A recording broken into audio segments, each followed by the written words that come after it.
Bob, para o benefício dos nossos espectadores, alguém aí que não sabe quem você é, diga-nos quem você é. Informe suas credenciais e onde você trabalhou. Bem, eu sou físico e cientista. Trabalhei em várias instituições governamentais. Um deles é o Laboratório Nacional de Los Alamos, em Los Alamos, Novo México. E também sou mais conhecido por trabalhar na área S4, que fica a cerca de 24 quilômetros ao sul da área 51, no deserto de Nevada, que é uma instalação de pesquisa ultrassecreta do governo. Onde você estudou, Bob? Estudei no MIT e no Caltech, além de algumas outras faculdades comunitárias aqui e ali na Califórnia. E qual era sua área de estudo? O campo de estudo era física e tecnologia eletrônica. E quando você estava trabalhando para essas diferentes instalações antes de ir para o S4, você não tinha nenhuma conexão com discos voadores? Tinha? Não, eu não tinha nenhuma conexão. E na verdade eu nem acreditava neles. Eu pensei que fossem apenas, sabe, os discursos e divagações de pessoas loucas, mais ou menos. Quando foi a primeira vez que você realmente começou a acreditar ou se interessou pelo assunto o suficiente para querer ir a algum lugar e talvez trabalhar com eles? Bem, eu nunca me interessei pelo assunto, principalmente porque não acreditava nele. Foi quando me ofereceram um emprego. Bem, foi como me anunciaram que trabalhariam em sistemas avançados de propulsão. E foi só mais tarde que descobri que o trabalho para o qual fui contratado era fazer engenharia reversa de naves extraterrestres ou de uma nave extraterrestre. Na verdade, aconteceu ao contrário da cadeia normal de eventos. Como você conseguiu um emprego na área S4? Bem, essa é uma boa pergunta. E eu realmente não sei se consigo responder. Não sei o que os motivou. Certamente há pessoas mais inteligentes e mais educadas por aí. Há uma grande variedade de cientistas e físicos renomados que poderiam ter sido retirados dos trabalhos em qualquer lugar. Na verdade, você sabe, seu palpite é tão bom quanto o meu sobre isso. Realmente não sei por que fui escolhido. Eu não tinha exatamente conexões, mas conhecia algumas pessoas que também estavam envolvidas no projeto. Eu realmente não sabia disso na época, mas, sabe, eles poderiam ter colocado um nome e, sabe, poderia ter terminado daquele jeito. Você acha que o Dr. Teller pode ter tido algo a ver com isso? É uma possibilidade substancial. Certa vez, enquanto eu trabalhava em Los Alamos, fui assistir a uma de suas palestras.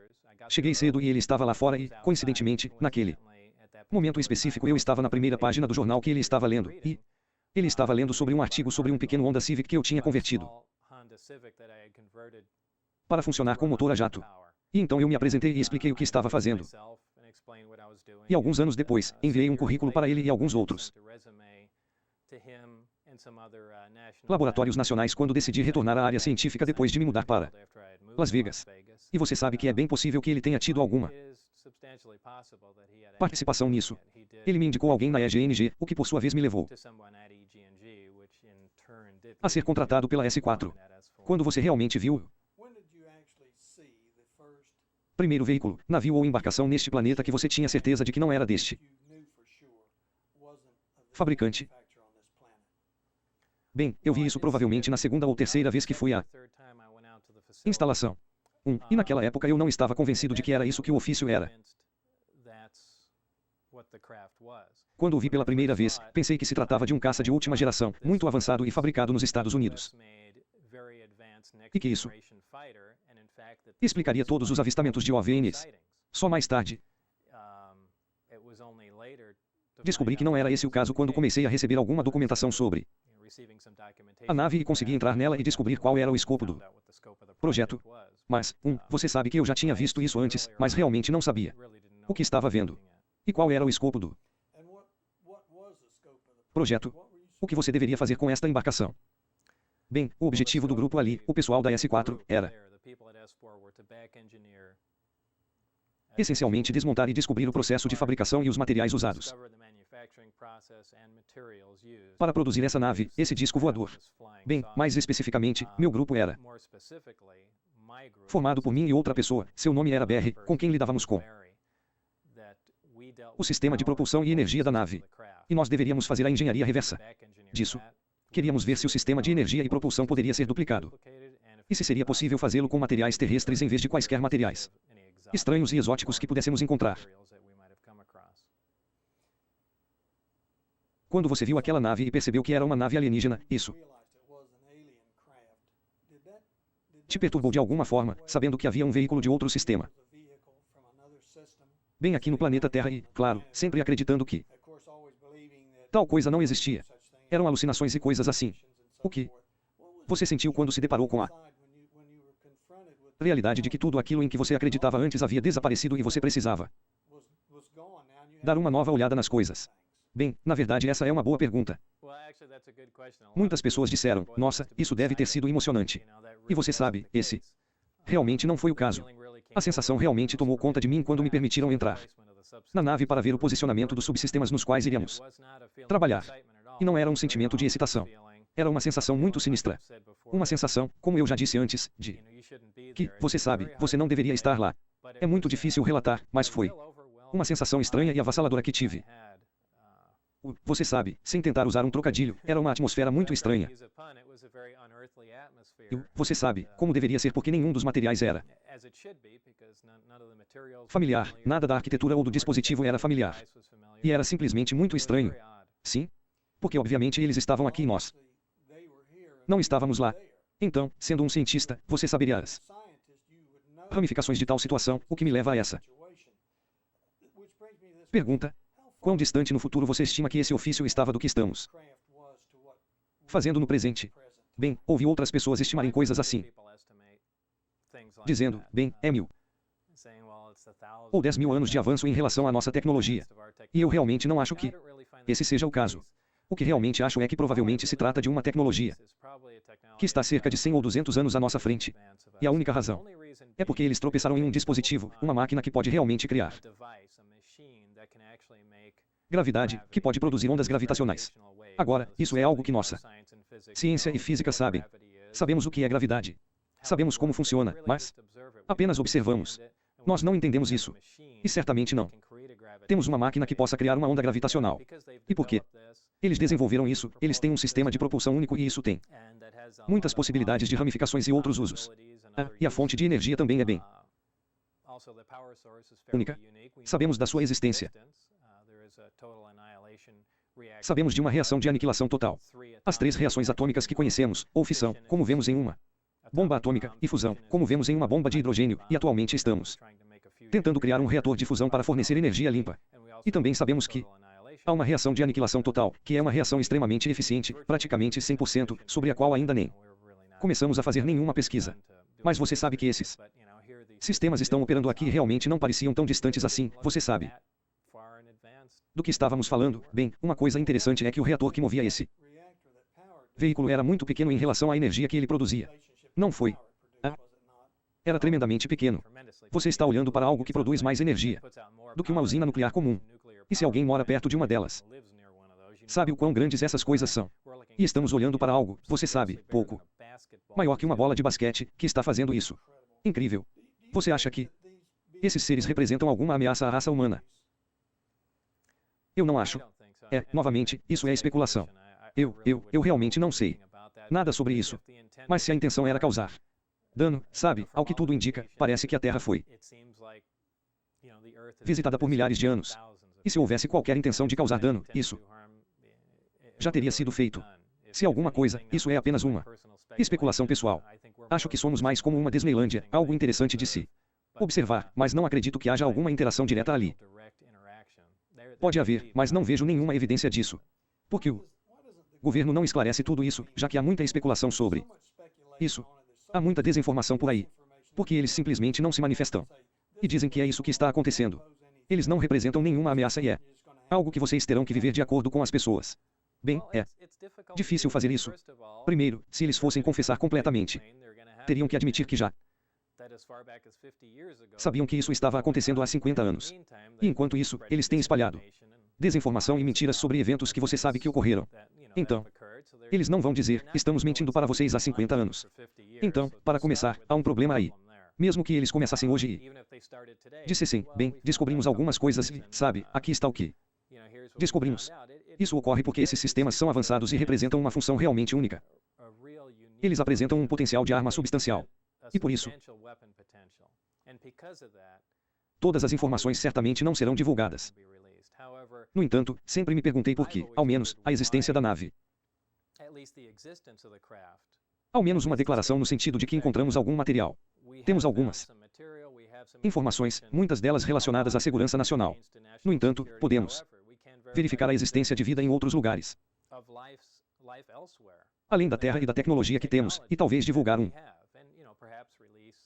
pouco de informação aqui. Mas, eles nem estão fazendo isso. Sabe, falando nisso, pode haver vários motivos pelos quais não pensamos muito. Quem sabe em quais crenças isso pode interferir, sabe? Um pensamento assustador. Sabe, nós praticamente nos colocamos no centro do universo inteiro, que somos a raça mais superior e... Sabe, pode incomodar as pessoas descobrirem que não somos tão significativos assim. Bem, com esse pensamento em mente, você acha que talvez os próprios alienígenas estejam dizendo, olha, é melhor você ficar quieto e nos deixar observar sua pequena Disneylândia. E você acha que isso pode fazer parte também? Certamente poderia fazer parte disso. Poderia ser que a arquitetura de todo o plano tenha sido estabelecida por eles. Quem sabe que tipo de comunicação tivemos, se é que tivemos alguma. Mas, você sabe que seu palpite é tão bom quanto o meu sobre isso. Quantos tipos diferentes de artesanato você viu? Só um ou havia outros estilos? Bem, havia uma embarcação na qual trabalhei que era muito fina e elegante, comparada às outras que estavam lá. Havia 9 embarcações. Eu apelidei este de modelo esportivo porque era uma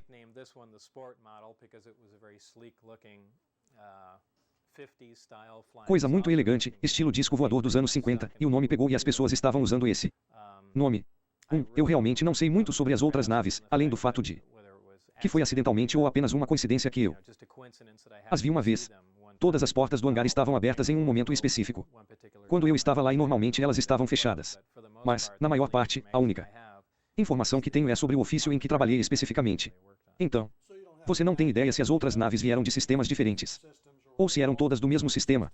Você não tem ideia disso. Bem, eu sei com certeza que o sistema de energia e propulsão em todas as naves era o mesmo. Então isso quer dizer, você sabe, agora você tem que começar a especular que, em primeiro lugar, ou todos eles vêm do mesmo fabricante ou, em segundo lugar, alguém está substituindo peças. E você sabe, quero dizer, sua mente pode divagar sobre isso em algum lugar porque você vê claramente que um veículo como esse é produzido. Bem, deve haver uma fábrica em algum lugar. E você sabe, eventualmente, sua mente simplesmente foge e você tem que traçar um limite em algum lugar. Claro. Quer dizer, pode ser hoje que compraremos um reator, o sistema e os componentes dessa grande empresa galáctica que tem exclusividade sobre ele. Talvez haja algum tipo de patente para essa coisa. É possível. Mas para mim é muito difícil de acreditar. E eu sei que isso é estranho vindo de mim, mas, sabe, eu meio que traço uma linha entre a existência alienígena real e uma estrutura social. E acho que é para manter minha sanidade. E eu basicamente só lido com coisas que conheço de fato e com as quais tenho experiência prática, porque sua mente pode realmente fugir do controle e quem sabe o que está acontecendo. Você se verá do lado de fora, olhando para o céu, se perguntando por que ninguém quer falar com você. E então, para manter minha sanidade, eu apenas lido com o que eu realmente sei que são fatos. E tento não especular muito. Voltando a isso. Você realmente viu a aeronave na qual trabalhou voar ou operar? Sim? Fiz isso uma vez de perto e em várias outras ocasiões a cerca de 16 quilômetros de distância. Em uma ocasião específica, havia um voo de teste acontecendo. Eles vieram e me levaram para testemunhar um voo de curta duração e eu fiquei na porta do hangar e a aeronave decolou do chão. Sabe, o que foi uma visão incrível por si só. Algo com cerca de 16 metros de diâmetro. Se levanta do chão praticamente silenciosamente, se move um pouco e pousa novamente. Mas, você sabe que essa foi a operação de curto alcance que eu vi. Os humanos conseguem reproduzir aquele veículo na época em que eu estava lá. Isso nem sequer estava no reino das possibilidades. E se eles conseguirem pilotá-los? Bem, ser capaz de pilotá-lo. Bem, havia um piloto de testes pilotando a aeronave. Então, aparentemente, desenvolvemos a habilidade de, pelo menos, levantar a coisa do chão e movê-la. No que diz respeito a levá-lo a uma grande distância ou retirá-lo da atmosfera, é algo que não acho que aconteceria. Isto é, você sabe, um bem precioso na operação de naves extraterrestres e, você sabe, as coisas mudam quando você deixa a atmosfera. Coisas como o fato de não haver ar lá fora, o fato de que não há exatamente 100% de chance de você conseguir trazê-lo de volta agora. Então, sabe, não acho que eles estejam voando até Júpiter para observar os planetas. Acho que eles são muito cuidadosos com isso. Eles estão apenas testando e, você sabe, isso continuará assim por um tempo extremamente longo. Parece que o governo realmente faria de tudo para tentar reproduzir isso, porque, para mim, esse é o melhor veículo para se locomover, especialmente em nosso próprio sistema solar. Bom, sim, você acertou em 2 pontos aí.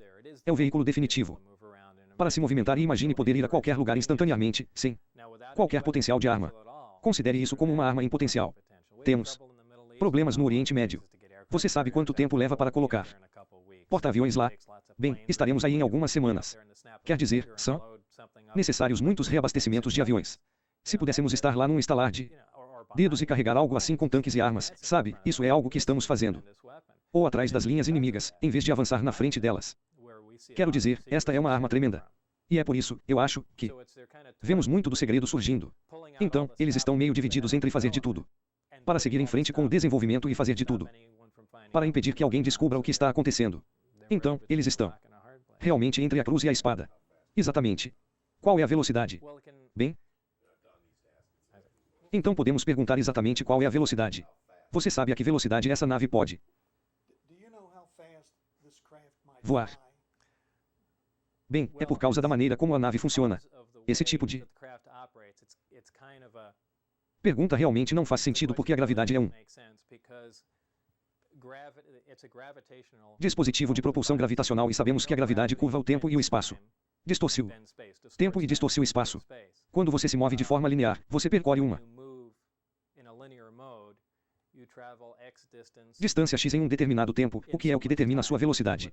Entretanto, se você distorcer o tempo e a distância, a equação não fará mais sentido. Isso é um absurdo. Então, essencialmente, devido à propulsão gravitacional do dispositivo, você pode se mover a distâncias enormes, quase instantaneamente. Você já descobriu ou lhe disseram de onde veio essa nave? De qual sistema ou paradeiro? Bem, havia documentação que eles tinham. Mas, sabe, era algo que eu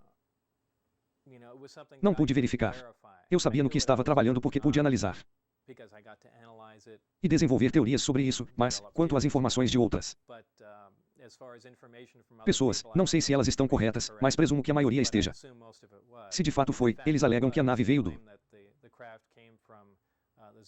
sistema estelar Zeta Reticuli. É um sistema estelar chamado Rede. Acredito que isso seja visível apenas no hemisfério sul. Então não se incomode em olhar se você estiver nos Estados Unidos, mas fica a cerca de 32 anos-luz de distância, o que é uma diferença tremenda, considerando que mesmo se você estivesse se movendo na velocidade da luz, levaria 32 anos para chegar lá e 32 anos para voltar, o que, claro, não podemos alcançar, uma velocidade que nem conseguimos atingir agora. É claro que essa embarcação obviamente vai e volta mais rápido do que isso. Bem, deve, e por causa da suposição de que, em primeiro lugar, ele é pequeno.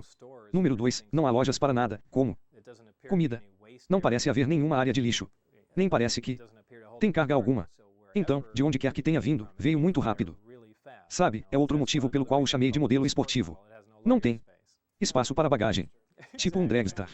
Exatamente. Porta-malas. Não tem banheiro. Não tem banheiro. Ele tem uma função específica, ir de um lugar para outro o mais rápido possível. E foi isso que aconteceu. E aconteceu. Parece bom? Quando você foi retirado deste projeto, simplesmente desistiu dele. Ou o projeto foi concluído. Agora estamos em uma longa história. Eu nunca desisti especificamente de um problema formado e isso eu não sei se você quer entrar em uma longa dissertação aqui, mas foi o eu realmente não sei como explicar isso.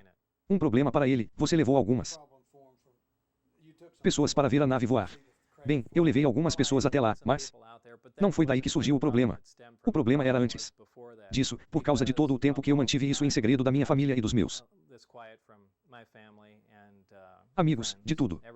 Muitas vezes tive que sair durante a noite. Na época, minha esposa obviamente pensou que eu estava saindo com alguém. Agora, eu dei permissão durante muitas das verificações de segurança para monitorar meu telefone, meu e-mail, tudo. Dei permissão por escrito para isso. E com o passar dos meses, minha esposa começou a ter um caso. Eles estavam monitorando isso e sabiam, mas eu não. E como viam potencial para instabilidade emocional, não queriam ninguém que quisessem, queriam que Situação se resolvesse sozinha. Então eles me impediram de sair para trabalhar. E algum tempo se passou e então comecei a ficar um pouco preocupado porque agora eu tinha todas essas informações. Eles não querem mais que eu vá lá. Foi aí que comecei a levar alguns amigos para mostrar a eles o que estava acontecendo, caso algo realmente acontecesse comigo. E então fomos pegos indo para lá. Então foi uma terrível cadeia de eventos que ocorreu e, no fim das contas, acabei não indo lá. 7027. Olá. Estou no meio de uma entrevista. Tchau. Isso mesmo. Sim?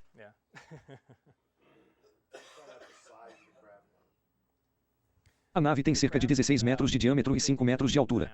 Originalmente, alguns anos atrás, quando eu assumi, eu tinha as dimensões erradas. Achei que tinha cerca de 9 metros de diâmetro e porque não sou muito bom em avaliar distâncias de perto. No entanto, trabalhei com alguns modelistas da empresa de testes e eles trouxeram alguns artistas e o que fizemos foi pegar as dimensões de coisas que eu sabia que eram próximas e eles as reduziram. E essencialmente reconstruíram toda a nave dessa forma e as dimensões. E tudo combinavam. Então, acho que os modelos finais tinham cerca de 16,8 pés de diâmetro e 16 ou 15,2 pés de altura, algo nesse sentido. Conte-nos um pouco sobre a nave em si, por onde você passou, o que viu e como ela funcionava basicamente. Bem, há 3 níveis na arte. Há o nível central, onde a escotilha permite que você entre. É aqui que há 3 assentos. Exatamente no centro da nave está o reator que a alimenta. Ao redor do reator há 3 amplificadores de gravidade que fornecem a energia e o campo que impulsionam a nave. No nível abaixo estão as antenas guia de ondas, cornetas, como você quiser chamá-las, que realmente emitem a onda gravitacional. Eles ficam pendurados em uma tríade na parte inferior da nave e são móveis. Na parte mais alta da nave há pequenas vigias pretas, como as chamamos ali. Agora não sei exatamente o que há naquele nível, mas acredito firmemente que seja o sistema de navegação. E esses dispositivos do tipo vigia são, na verdade, sensores que determinam a orientação da nave no espaço. Então, ele consegue dizer se é de fixações estelares, pontos de referência ou, quem sabe, de um sistema com o qual não estamos familiarizados, mas é assim que a nave determina sua orientação e posição no espaço. Como é a construção dos diferentes componentes? Como foi isso? Estava parafusado, encaixado, preso com velcro. O que ajudou a montar essa coisa? Bem, na verdade foi fascinante que não houvesse costuras, nenhuma costura visível que eu conseguisse ver. Não havia dispositivos de fixação, parafusos rebitados. Tudo parecia ter sido moldado por injeção.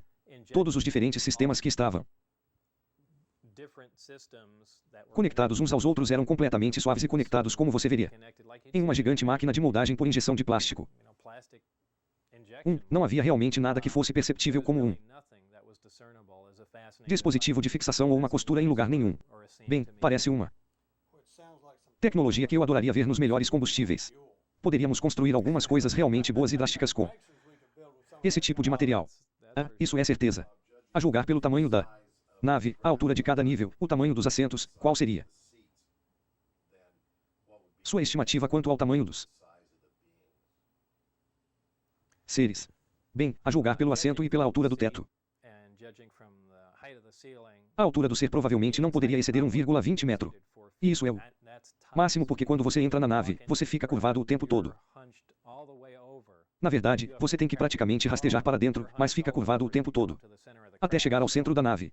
Então, certamente não é nada do nosso tamanho, sabe? Provavelmente metade do nosso tamanho.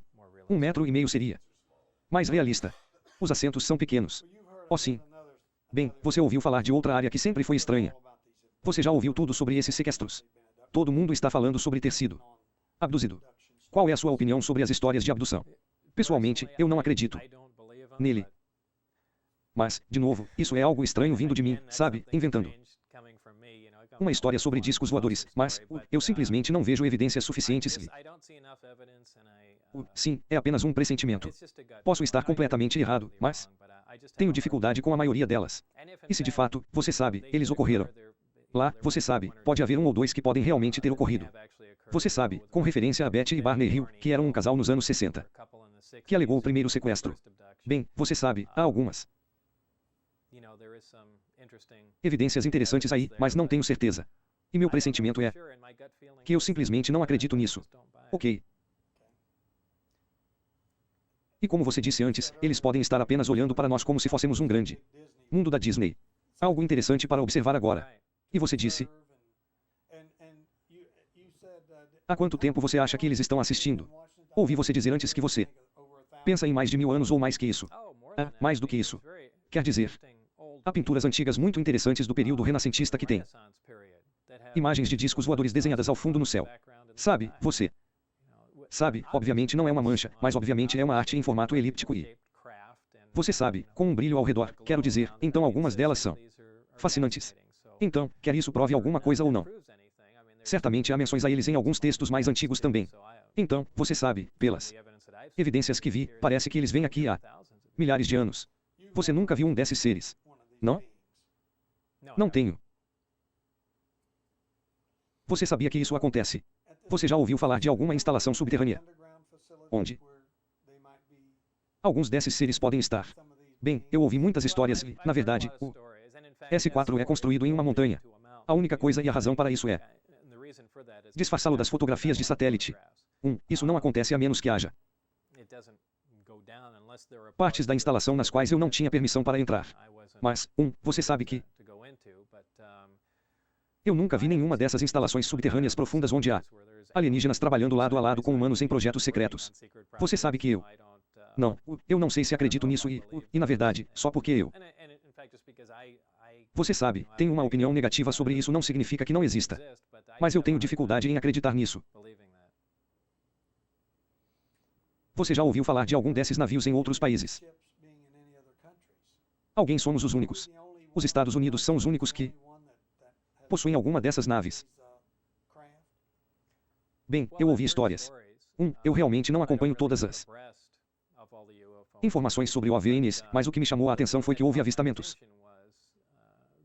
na Suécia, acredito que nos anos 70 e início dos 80, de um fazendeiro chamado Billy Meyer.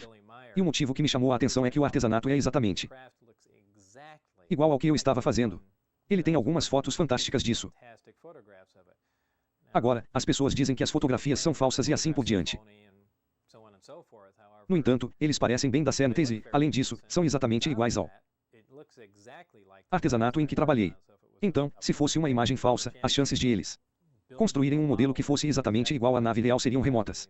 Então, é possível que aquela nave estivesse lá ou que nós a tenhamos testado nós mesmos e chegado tão longe, embora eu duvide disso. Mas isso chamou minha atenção. Ok. O governo lhe deu algum problema em vir a público e discutir isso? Bem, inicialmente houve um grande problema com isso e houve ameaças e assim por diante. Mas, você sabe que com o tempo, quando começou a ser exibido na TV, na verdade, no primeiro dia em que eles divulgaram a notícia aqui em Las Vegas, a exibirão, a abordagem foi praticamente passiva depois disso. Bob, obviamente tudo isso era informação ultra-secreta quando você estava trabalhando neste projeto e então a notícia começou a espalhar a informação para o público em geral. Você teve algum problema com o governo quando isso aconteceu? Bem, inicialmente, antes de aparecer nas notícias, havia um grande problema. Houve muitas ameaças e coisas do tipo. Eles até incomodaram muitos dos meus amigos.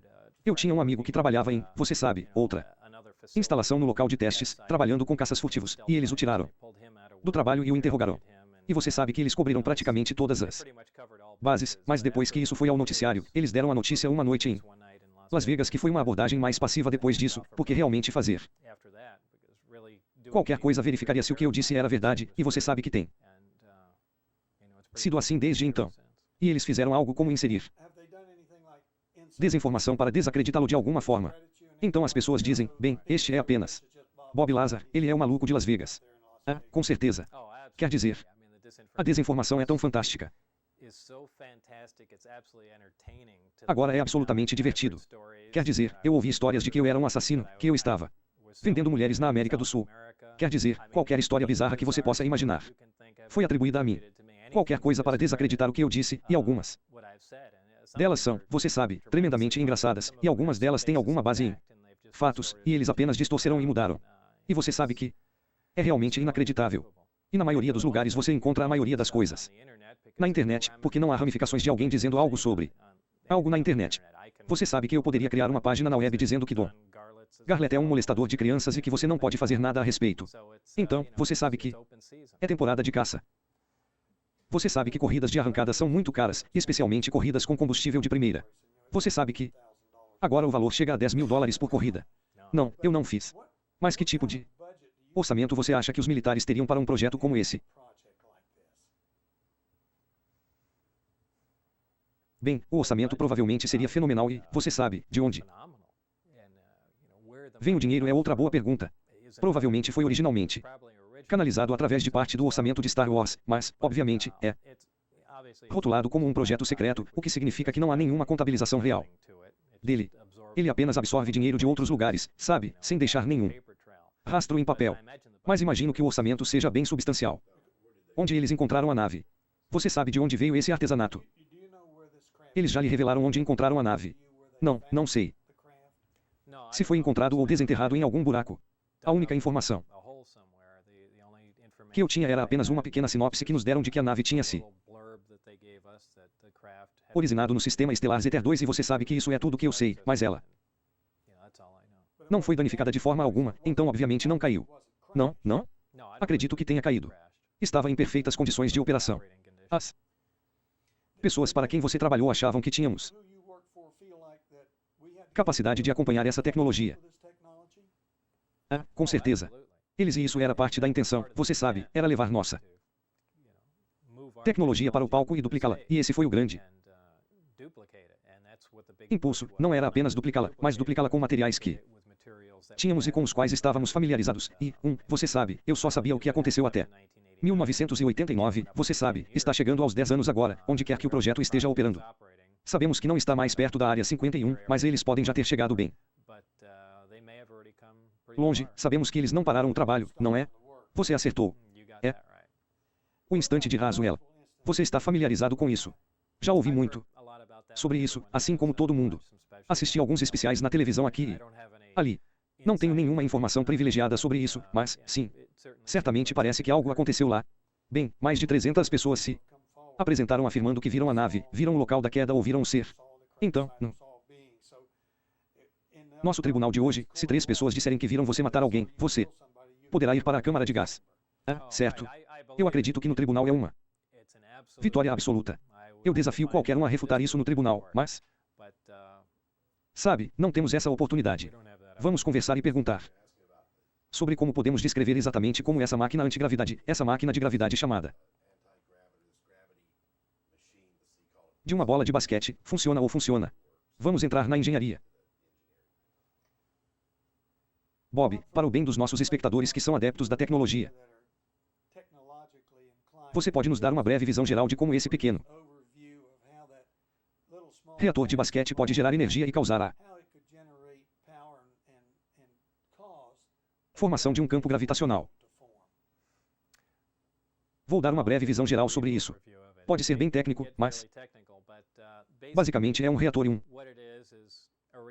acelerador. A placa de base do dispositivo é algo semelhante a um ciclone, onde as partículas são aceleradas em um campo magnético até uma alta velocidade. O combustível é um elemento que não temos aqui na Terra, conhecido como elemento 115. É algo que também não podemos sintetizar em um acelerador. Existem elementos mais pesados que sintetizamos, como plutônio e coisas do tipo, e geralmente eles têm uma meia-vida, o que significa que se desintegram muito rapidamente, e quanto mais alto você sobe na tabela periódica, mais rápido essas coisas se desintegram.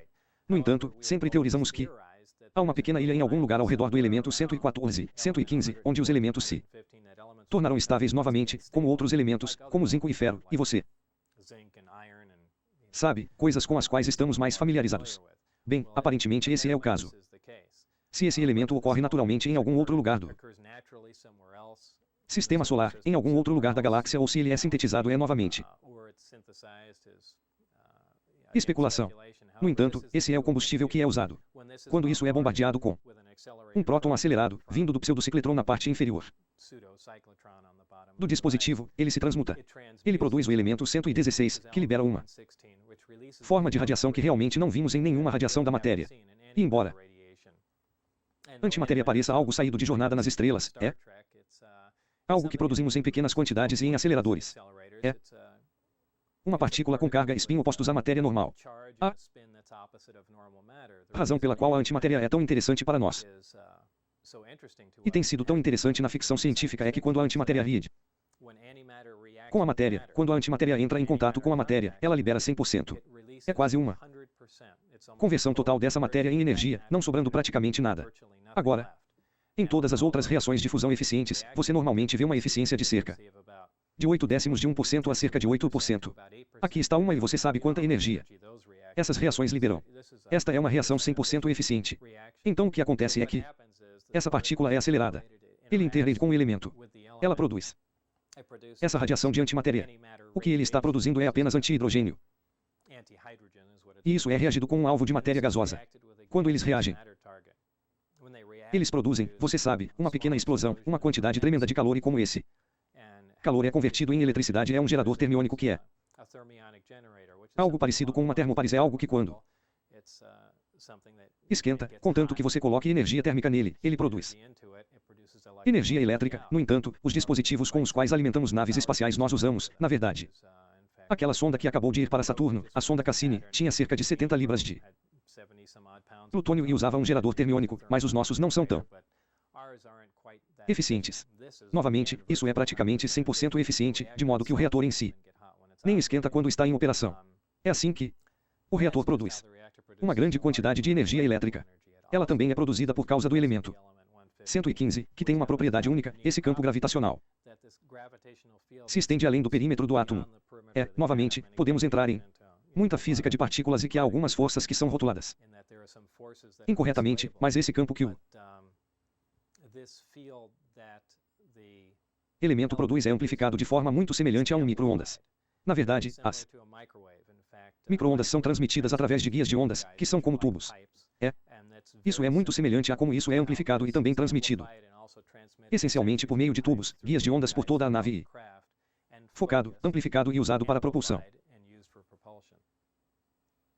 Parece interessante. Sim, é bem complicado, mas é uma tecnologia fascinante. Essa tem que ser a maior história da humanidade, Bob. Porque a corrente principal ficou completamente fora disso. E você sabe como eles adoram grandes histórias. Bem, eles fazem, mas é uma história perigosa. É como fazer uma reportagem sobre o pé grande porque não há muitas evidências. Quando você deixa um projeto como esse para um profissional, eles não saem com desenhos e descrições. Na maioria dos casos, eles praticamente apagam seu fundo. E eu sei que isso parece uma missão impossível, mas até mesmo os lugares onde trabalhei, os lugares onde estudei, negavam que eu tivesse estado lá. Quero dizer, é algo de longo alcance. E sem provas, ninguém quer parecer que tem vergonha na cara. Então, você não encontra nada popular para cobrir isso. Até que haja mais evidências, mais provas. E mesmo que você consiga que 2 ou 3 cientistas se apresentem, ainda não será suficiente. As pessoas querem fatos concretos. Eles querem coisas que possam fotografar, coisas que possam tocar e coisas que possam verificar. E por causa do sigilo envolvido, mesmo que isso estivesse prestes a acontecer, seria reprimido pelo governo sob o pretexto de segurança nacional. Não, você não pode transmitir algo tão especial. Não, você não pode fazer isso. Sabe, e assim por diante. Então, não acho que isso vá sair até que eles decidam que querem isso.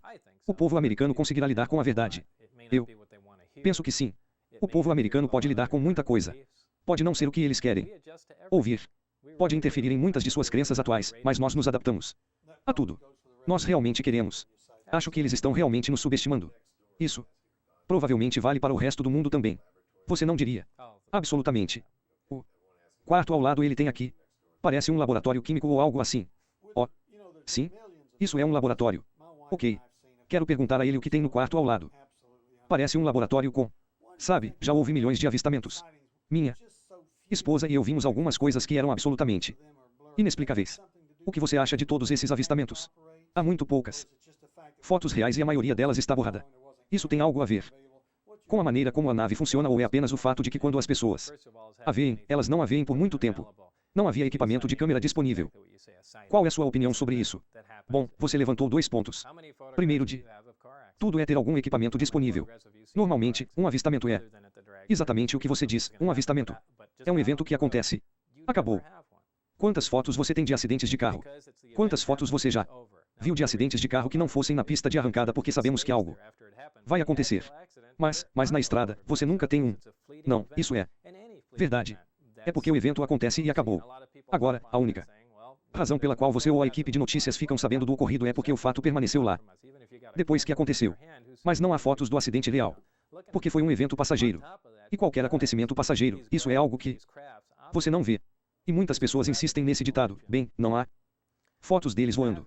Bem, aconteceu por 2 segundos. O que você quer de nós? Mesmo se você tivesse uma filmadora na mão, quem disse que você ficaria, sabe, olhando para a coisa? Além disso, como essas naves operam usando um motor gravitacional, a onda gravitacional, a própria gravidade distorce a luz, o espaço e o tempo.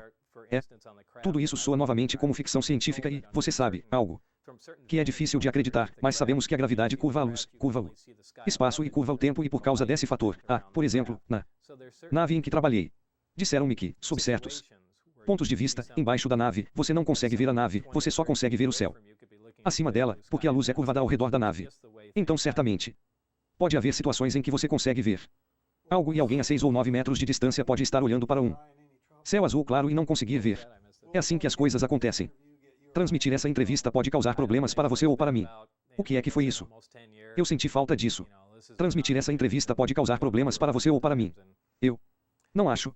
Tem sido sobre você, e como eu disse, há quase 10 anos, e você sabe que isso tem aparecido nas notícias e sido discutido diversas vezes. E eu acho que está praticamente onde está. Não vejo nenhum problema. Então ninguém vai ligar para a ESPN dizendo que você não pode publicar essa matéria. Bom? Se fizerem isso não me surpreenderia. Ok. Dom perguntando sobre seu quarto ao lado. Bob, o que tem no quarto ao lado? Esse aqui é meu laboratório. Eu faço muitas pesquisas independentes e consultorias, qualquer coisa relacionada à ciência, à física, além de modelagem computacional, qualquer coisa nesse sentido. Você me disse que estava apenas projetando ou que tinha feito o trabalho de computador em um carro-foguete que vai atingir 1450 km por hora. Bom, eu tenho um amigo, o nome dele é Valdo Stakes, e ele e um engenheiro de foguetes, Kent Mason, construíram esse carro. E acredito que neste inverno eles vão começar a usá-lo. Ele se chama Sonic. O Indy está programado para percorrer mais de 1450 km no gelo. Acredito que o recorde de alta velocidade seja de apenas 320 km por hora. Então, fiz algumas simulações no meu computador só para ver como a coisa funcionaria. Mas deve ser muito interessante ver que é um foguete movido a álcool e com bloqueio de oxigênio líquido. Na verdade, o foguete é um propulsor de um foguete Atlas, sabe? Um daqueles foguetes antigos dos anos 50. Mas é uma máquina e tanto. Gostaria que você desse uma olhada no meu Svamperac 32 e 4 e visse como ele parece aerodinâmico aqui, porque você tem muita experiência em aerodinâmica. Sim? Até certo ponto. E ver se estou no caminho certo e talvez me dar algumas dicas. Bem, não faria mal nenhum passar isso pelo computador. Acho que faremos isso. Bem, Bob, foi ótimo conversar com você e conosco, muito obrigado.